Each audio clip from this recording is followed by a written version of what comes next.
लगातार सवाल पूछे जा रहे हैं और हम लोगों के द्वारा जवाब दिए जा रहे हैं।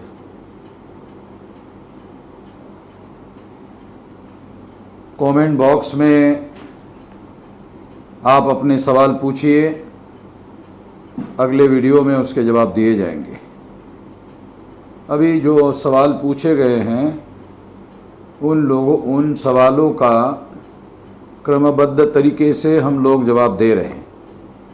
पहला सवाल है कुशाल मेघवाल सर, मेरा सवाल है कि मार्क्सिज्म की विचारधारा से लोगों में जागृति आई है, लेकिन कुछ लोग बात मार्क्सिज्म की करते हैं मगर तन मन धन से साथ सहयोग नहीं करते हैं।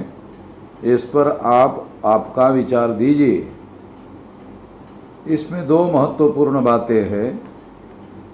एक तो आप जब किसी से निधि संकलन करने के लिए जाते हैं तो आपके बारे में उनकी क्या राय है, वो राय काम करती है। तो अपने आप को संगठन का एक मजबूत सिपाही के तौर पर अपने आप को तैयार करो। दूसरी बात, आप लोगों को ज़बरदस्ती से निधि संकलित करने के लिए या देने के लिए मजबूर नहीं कर सकते हैं, और इसके लिए आपको कन्विंस करने के लिए अपने आप को तैयार करना चाहिए। अगर आप ऐसा नहीं कर पा रहे हैं तो अपने इलाके के सीनियर लोगों को साथ में रखिए और फिर उनसे बातों को सीखने की कोशिश करिए। चंद्रकांत नागांवकर, जो भी मजदूर ऐसे हालात में अपने गांव में वापस गए हैं उन्हें वापस लाने में कौन भरोसा दिलाएगा, और अगर वो वापस आना चाहिए तो किसके भरोसे आएंगे, क्योंकि आज तो उनका भरोसा हर तरह से यहाँ तक कि सरकार से भी उठ गया है। ये मामला बहुत ही गंभीर है। उद्योग को और खुद मजदूरों को भी इस मामले में कैसे सुलझाया जा सकता है। सबसे अहम सवाल, जो मजदूर हैं उनका मजदूरों का भरोसा उठ गया है, ये बात सही है, मगर मजदूरों को जब रोजगार मिलेगा और रोजगार देने वाली इंडस्ट्री उनके भविष्य के बारे में अच्छा पैकेज देने के लिए राजी होगी तो धीरे धीरे इसमें यकीन और विश्वास पैदा किया जा सकता है। समाज और सरकार इसमें रोल प्ले कर सकती है। देश को आगे बढ़ाना है तो अर्थव्यवस्था को आगे बढ़ाना ज़रूरी होगा। इस बात को ध्यान रखने की ज़रूरत है। इस संदर्भ में लोगों को तैयार किया जा सकता है। कल्पेश कांबळे, करमाला तहसील, जिला सोलापुर, महाराष्ट्र। महाराष्ट्र शासन ने 4 मई 2020 को शासन निर्णय में नए नौकर भर्ती मेगा भर्ती पर रोक लगाई है। पहले ही देश में बेरोजगारी की संख्या बहुत बढ़ गई है। महाराष्ट्र के आर पाटिल फाउंडेशन के अध्यक्ष विनोद पाटिल ने सरकार से यह मांग की है कि आप एग्ज़ाम लीजिए और जो उम्मीदवार सेलेक्ट हो जाते हैं उनको ज्वाइनिंग देकर उनको 1 साल तक या तो किमान वेतन देकर या मुफ्त में काम करवाया जाए।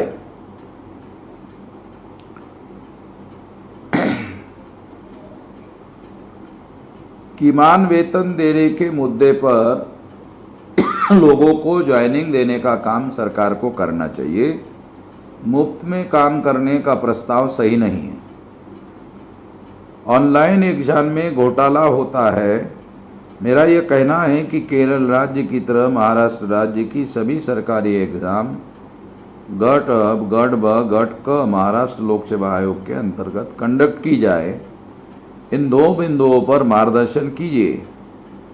अगर कानून की नज़र में इस तरीके से एग्जामिनेशन लेना सही है तो फिर ये लिया जाना चाहिए। चंद्रशेखर दास, बहुजन क्रांति मोर्चा, पटना, बिहार। ब्राह्मणों को SC, ST और OBC के आरक्षण के अधिकार से तो बहुत दिक्कत है, लेकिन न्यायालय में कॉलेजियम पर दिक्कत क्यों नहीं है? ये व्यवस्था पर ब्राह्मणों का कब्जा है, वो अपने सुविधाजनक फैसले कर रही है, इसे हमें समझने की ज़रूरत है। मयूर चिरडे, सर क्या हमें व्यवस्था परिवर्तन के लिए राजनीति में आना जरूरी है? व्यवस्था परिवर्तन के लिए सबसे पहले विचार परिवर्तन होना चाहिए। विचार परिवर्तन के बाद में सत्ता परिवर्तन होगा। सत्ता परिवर्तन के बाद जिनका सत्ता पर नियंत्रण होता है उनको व्यवस्था परिवर्तन के लिए सत्ता का उपयोग करना पड़ता है, तब जाके व्यवस्था में बदलाव होता है। इसे समझने की जरूरत है। लीलाधर रामटेके, RV वर्धा, सर 18 में जो जेल भरो आंदोलन अगर होता है तो क्या शासक जाति कोरोना का संज्ञान लेकर बहुजन क्रांति मोर्चा के कार्यकर्ता को पॉजिटिव घोषित कर आइसोलेशन में डाल देने की आशंका है? तो इस पर मार्गदर्शन करिए। ऐसा पॉसिबल नहीं है, ऐसा नहीं किया जा सकता। कानूनी कार्रवाई करेंगे, चिंता करने की ज़रूरत नहीं है। जेल भरो के लिए लोगों को तैयार करो। वैसे मजदूरों को ज़्यादा तेज़ी से अपने गांवों और घरों में भेजने की जो हमारी महत्वपूर्ण मांग थी, तो अब अकेले महाराष्ट्र बॉम्बे से ही 100 ट्रेनें, श्रमिक ट्रेनें निकल रही है। इससे अंदाज़ा लगा सकते हो कि जो आंदोलन करने का हमने ऐलान किया था उसका धीरे धीरे रिजल्ट आ रहा है। दिल्ली के पुलिस कमिश्नर के द्वारा भी इसके बारे में सेंट्रल लेवल के हमारे लोगों से वार्ता हो चुकी है। इसका मतलब है हमारे इस मांग का दबाव केंद्र सरकार पर भारी पड़ा हुआ है। चावड़ा कैलाश राजू भाई, आपने EVM हटाने के लिए क्या ठोस कदम उठाए और आगे आपकी क्या रणनीति रहेगी? सबसे पहले तो हम लोगों ने EVM में जो घोटाला होता है उस घोटाले को रोकने वाली पेपर ट्रेल मशीन लगाने के बारे में सुप्रीम कोर्ट में केस जीती। उसको सैबोटेज करने के लिए कांग्रेस और बीजेपी ने मिलकर 50% चिट्ठियां गिनने की कोर्ट में मांग की, जबकि कोर्ट ने 100% गिनने का आदेश 8 अक्टूबर 2013 को दिया था। मगर कांग्रेस और बीजेपी ने षड्यंत्र करके अब 1% चिट्ठी जो है पेपर ट्रेल से निकलने वाला कागजी मतपत्र गिनने का आदेश सुप्रीम कोर्ट ने दिया है। इसके विरोध में सुप्रीम कोर्ट में अभी हमारी केस चल रही है और दूसरी तरफ आंदोलन भी चल रहा है। रवि दाफड़ा, भारत मुक्ति मोर्चा बचाओ कच्छ, धर्मनिरपेक्ष का मतलब विस्तार से समझाइए। भारत में संविधान लागू है तो फिर मुस्लिम पर चुनाव बोर्ड क्यों है? भारत में हर प्रकार का जो धर्म मानने वाले लोग हैं उनको धर्म के अनुसार अपने अपने आचरण करने का अधिकार है। ये मौलिक अधिकार भारत के संविधान ने उनको दिया है। अगर उन पर कोई खतरा आता है तो उसका बचाव करने के लिए अगर कोई धर्म के लोग संगठन बनाते हैं तो ये भी उनका मौलिक अधिकार है संविधान के अनुसार। दूसरा मतलब है कि धर्मनिरपेक्षता का जो संवैधानिक मतलब है वो है कि कोई देश, हमारा जो देश है वो देश का कोई धर्म नहीं होगा, सरकार का कोई धर्म नहीं होगा। सभी धर्म को स्वतंत्र रूप से अपने धर्म पर आचरण करने का अधिकार होगा। राज्य का, स्टेट का, सेंटर का कोई धर्म नहीं होगा सरकार का। इसका मतलब है धर्मनिरपेक्ष। शुभम खोबरागड़े, बीवीएम नागपुर। ज्योतिराव फुले की पुस्तक गुलामी में महार मांग जाति को क्षत्रिय कहा गया है। क्षत्रिय तो विदेशी है, कृपया मार्गदर्शन करें। ज्योतिराव फुले ने जो गुलामगिरी लिखी थी, उस गुलामगिरी में महार मांग जाति को जो क्षत्रिय कहा गया है, उसके दो अर्थ है। एक अर्थ क्षेत्रीय है यानी मूल निवासी, और दूसरा ब्राह्मणों की जो वर्ण व्यवस्था है, उस वर्ण व्यवस्था में जो दूसरा वर्ण है क्षत्रिय, उससे रिलेटेड इस शब्द का अर्थ नहीं है। क्योंकि अगर ये अर्थ लिया जाए तो फिर ज्योतिराव फुले वर्ण व्यवस्था को मानते थे ऐसा अर्थ निकलेगा, मगर ज्योतिराव फुले वर्ण व्यवस्था को तो मानते नहीं थे। फिर इसका क्या अर्थ है? फिर इसका अर्थ ये है कि ये महारमान जाति के लोग मार्शल लोग हैं, लड़ाकू लोग हैं, और जो हिस्टोरिकली ये नाग लोग होने की वजह से निश्चित रूप से नाग लोग बहुत बड़े मार्शल लोग माने जाते हैं। इस संदर्भ में उसका अर्थ लिया जाए। राजेंद्र अहिरवार, करापुर। सर, मैं ब्रजेंद्र अहिरवार, भारतीय विद्यार्थी मोर्चा, सागर, मध्य प्रदेश से। मेरा सवाल है, मध्य प्रदेश सरकार ने 8 घंटे की जगह 12 घंटे कर श्रम कानून में बदलाव किया है और रुपये भी 8 घंटे के देंगे। ये ऐसा कानून में परिवर्तन नहीं लाया जा सकता। एक तो हम इसके विरोध में, एक तो 8 घंटे की ड्यूटी 12 घंटे कर देना, 8 घंटे की सैलरी देंगे, 12 घंटे काम करवाएंगे, इसका मतलब 4 घंटे मुफ्त में काम करवाएंगे। तो अब ये नौकरी कहाँ रह गई है? ये तो गुलामी हो गई है। तो इसके विरोध में सुप्रीम कोर्ट में चैलेंज करेंगे और देशव्यापी आंदोलन भी करेंगे। सूरज कुमार, मेरा सवाल यह है कि जब सरदार वल्लभ भाई पटेल ने आरएसएस में बैन लगाई थी तो वो अभी तक क्यों चल रही है? क्योंकि आरएसएस के लोग बैन लगाने के बाद संविधान के आर्टिकल 19 के तहत सुप्रीम कोर्ट गए। आर्टिकल 19 में संगठन बनाना, चलाना, संचालन करना ये मौलिक अधिकार घोषित किया गया है और इसके आधार पर वो सुप्रीम कोर्ट गए और ये मौलिक अधिकार के आधार पर उन्होंने बैन उठवाया। आरएसएस के लोग बेशर्म लोग हैं। बेशर्म मैं क्यों कह रहा हूं? क्योंकि वो संविधान का विरोध भी करते हैं और संविधान के आर्टिकल 19 का सहारा लेकर सुप्रीम कोर्ट में आरएसएस से बैन हटाया जाए ये मांग भी करते हैं।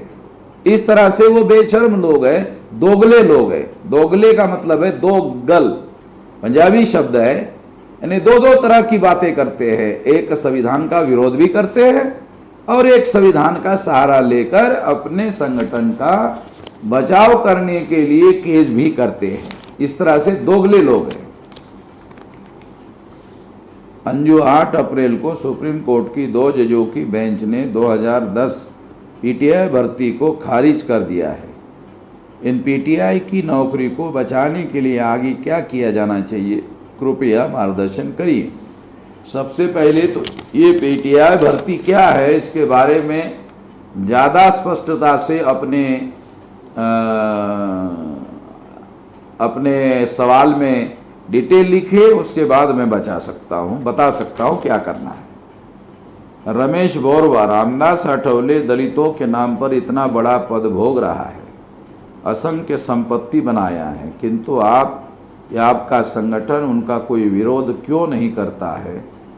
एक तो वो बहुत बड़ा पद भोग रहा है ऐसा हमें लगता नहीं। एक तो राज्य मंत्री है, कैबिनेट मिनिस्टर है नहीं, तो इसलिए बहुत बड़ा पद भोग रहा है, आपकी जानकारी गलत है। दूसरा, उसने बहुत सारी संपत्ति बनाई है, इसके बारे में ऐसे ही वेग आरोप करना सही नहीं है। अगर आपके पास कोई डॉक्यूमेंट्री एविडेंस है तो हमारे पास भेजिए, फिर उसके बाद इसका विरोध करना है नहीं करना है हम डिसाइड करेंगे। वैसे ब्राह्मणों को हम लोगों ने हमारा दुश्मन घोषित किया है और लड़ाई उसी से होगी। इधर उधर आए दाएं बाएं देखने का काम हम नहीं करते। श्रवण मोबारसा, ये मोदी सरकार गरीब मजदूरों को अपने घर पर क्यों नहीं भेज रही है? हमने इसी को मुद्दा उठाकर जेल भरो आंदोलन घोषित किया। उसके बाद दबाव पड़ने के बाद में 300 श्रमिक रेलगाड़ियां चलाने का काम शुरू कर दिया गया है। हमारे आंदोलन की ये बड़ी सफलता मानी जा सकती है। सरोयू प्रसाद, बहुजन क्रांति मोर्चा जिला संयोजक बोकारो से। सर, मेरा प्रश्न है कि भारत सरकार आरएसएस की मदद से लॉकडाउन के आड़ में कई मूल निवासियों के विरुद्ध साजिश तो नहीं कर रही है? कई जानकारियां ऐसे आ रही है जिसके द्वारा हम ऐसा कह सकते हैं कि वो साजिश कर रही है। तो इसीलिए जो मुद्दे हमें ऐसा लगता है कि ये साजिश हो रही है, उसको लेकर हमने आंदोलन की रणनीति बनाई है। अनिल कुमार प्रजापति, कौशाम्बी उत्तर प्रदेश से। सर, 18 मई को जेल भरो आंदोलन के दौरान अगर लॉकडाउन जारी रहा तो प्रशासन हमें परेशान तो नहीं करेगा? कृपया मार्गदर्शन करिए। जब हम आंदोलन करने का ऐलान करते हैं तो हम खुद ही अपने आप को जेल में जाने के लिए तैयार करते हैं। जो आदमी जेल में जाने के लिए तैयार हो जाता है, प्रशासन उसको क्या परेशान कर सकता है? हम तो खुद ही जेल में जाने के लिए तैयार है। राजेश बजाड़, सोतवारा, सर, ब्राह्मण हिंसा में यकीन करता है। हम आपके आदेशों की प्रतीक्षा में हैं और भीमा कोरेगांव की पुनरावृत्ति चाहते हैं। इस संबंध में उचित आदेश कब तक प्रसारित होने की संभावना है?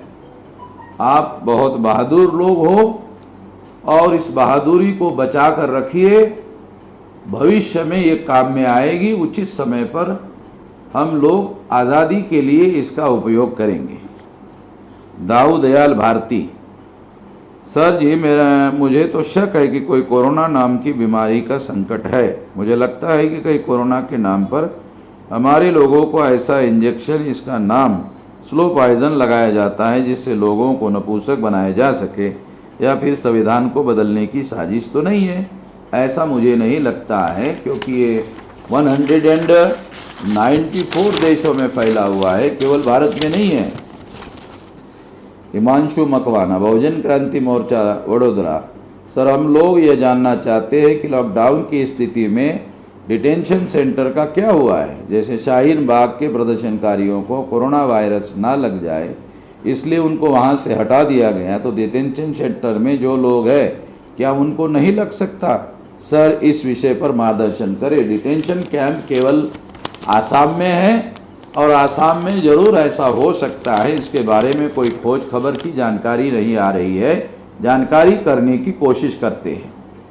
पुष्पेंद्र भोगिनीपुर, भारतीय विद्यार्थी मोर्चा जिला यूनिट कानपुर देहात, पुष्पेंद्र ब्लॉक अध्यक्ष अमरोदा, किन किन मुद्दों पर जेल भरो आंदोलन किया जाएगा और यदि जेल भरो आंदोलन करने पर हम लोगों को रोका जाए पुलिस प्रशासन के द्वारा तो सर हमें क्या करना होगा? उनको सिंपली हमें जेल में लेकर जाओ ऐसा कहना होगा। हम जेल में जाने के लिए तैयार है बोलना पड़ेगा।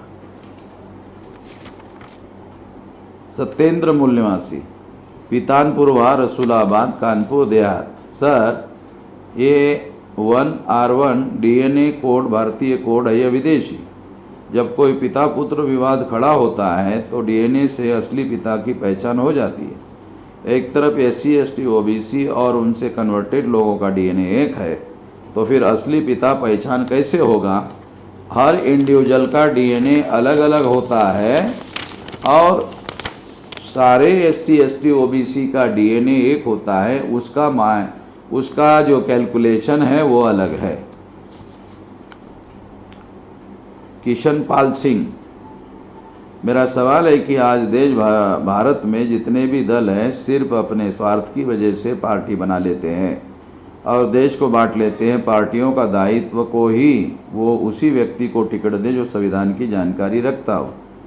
ऐसा करने से क्या होगा? अलग अलग पार्टियां बनाना संविधान के अनुसार संवैधानिक अधिकार है और किसको टिकट देना है किसको टिकट नहीं देना है ये भी उनका संवैधानिक अधिकार है। इसमें इंडिविजुअल लेवल पर आप दखलंदाजी नहीं कर सकते। अगर आप गलत चॉइस किया हुआ प्रतिनिधि है, कैंडिडेट है, तो उसके विरोध में वोट डाल सकते हैं, ये अधिकार आपके पास।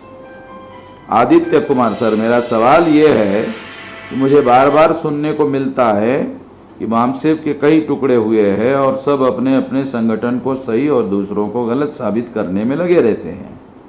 क्या इसे बहुजन आंदोलन गर्त में पीछे नहीं जाएगा और कभी बटे हुए संगठन एकीकरण होगा या नहीं होगा? अगर होगा तो कब होगा? प्लीज़ विस्तार से जानकारी दीजिए। जब काशीराम जी ने मामसेब बनाया था तो रिपब्लिकन पार्टी के 17 गुट थे। इसके बावजूद भी उन्होंने एक अलग आंदोलन खड़ा किया और सफल करके दिखाया। महत्वपूर्ण उद्देश्य, विचारधारा, कार्यक्रम और नेतृत्व होता है, उसके आधार पर सफलता मिलती है। वैसे भी मामसेब के जो अलग अलग गुट हैं वो ब्राह्मणों के द्वारा बनाए हुए हैं और आज हम जो मामसेब चला रहे हैं वो 99.99% हम ही लोग चला रहे हैं। इसलिए 0.01% चलाने वाले लोग हैं, चलाते रहे, उससे कोई फर्क पड़ने वाला नहीं है। आंदोलन का उद्देश्य फिर भी पूरा होगा और हमने कई बार भारत बंद करके इसे सिद्ध किया है। राजेश बजाज सोतवारा, सर मेरे कल के सवाल का जवाब देने के लिए धन्यवाद, पर पूर्ण मामला केंद्रीय कार्यालय में वो माननीय राजकुमार जी थोराट साहब और ओल सर को पूरा प्रकरण भी भिजवा दिया गया था, पर कोई कार्रवाई नहीं हुई है। ये जो कार्रवाई करने के लिए डॉक्यूमेंट भेजा है ये दोबारा सचिवालय में भेज दिए, मेरे सामने उपस्थित नहीं किया गया है। कुलदीप कुमार, आप मुझे बता सकते हैं कि बंगी समाज का नाम वाल्मीकि समाज क्यों पड़ा? वाल्मीकि ब्राह्मण था या बंगी? कुलदीप कुमार जी, पंजाब के लोगों के द्वारा हमें जानकारी मिली है कि ये जो वाल्मीकि शब्द है वो रामायण को लिखने वाले जो ऋषि वाल्मीकि है उनके द्वारा ये नाम आया है।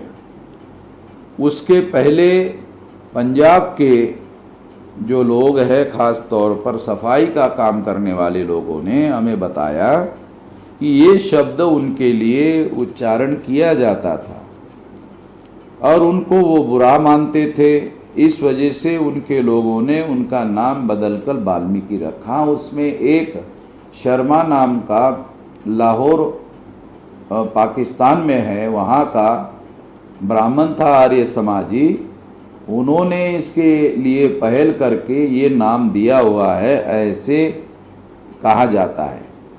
वैसे अभी जो भारत में पंजाब है उसके एक जिला कोर्ट ने घोषित किया है कि ऋषि वाल्मीकि जाति से ब्राह्मण थे, ऐसा कोर्ट के द्वारा निर्णय दिया गया है। ये हम नहीं कह रहे हैं, ये कोर्ट ने ऐसा कहा है। बालाजी कांबड़े, मामसेब राज्य उपाध्यक्ष महाराष्ट्र, सर तहसील उदगीर, जिला लातूर, महाराष्ट्र में एक 70 साल की महिला का 25/4/2020 के दिन कोरोना की वजह से मृत्यु हुआ, ऐसा प्रशासन के द्वारा घोषित किया गया और उनसे संबंधित रिश्तेदारों को कोरोना टेस्ट करने के लिए प्रशासन के द्वारा हॉस्पिटल लेकर गए। उनमें से कुछ लोगों के रिपोर्ट पॉजिटिव आए, ऐसा कहते हुए डॉक्टर और प्रशासन के द्वारा 26/4/2020 से उनमें से कुछ लोगों को हॉस्पिटल में रखा गया और कुछ लोगों को इंस्टीट्यूशनल क्वारंटाइन किया गया था। उन्हें दिनांक 10/5/2020 को और 11/5/2020 के दिन घर भेजा गया। उनमें से किसी का भी टेस्ट रिपोर्ट उन्होंने मांग करने के बावजूद भी नहीं दिया गया।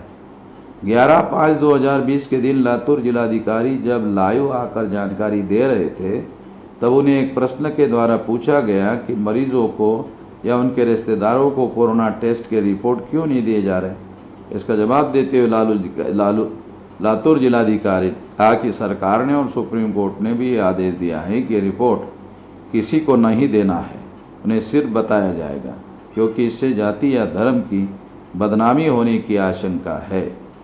तो मेरा सवाल है कि क्या सरकार और सुप्रीम कोर्ट ने ऐसा कोई ऑर्डर दिया है? ऐसी जानकारी हमारे पास नहीं है, मगर सुप्रीम कोर्ट के लॉयर के द्वारा जानकारी इकट्ठा करने की कोशिश करते हैं। क्या कोरोना जांच की रिपोर्ट मांग करने का और देखकर अपने मन की तसल्ली करने का अधिकार मरीजों को या उसके रिश्तेदारों को नहीं है? 200% है, ऐसा होना चाहिए। अगर सरकार और सुप्रीम कोर्ट ने ऐसा ऑर्डर दिया है तो क्या इससे नागरिकों के मूलभूत अधिकार का हनन नहीं हो रहा है?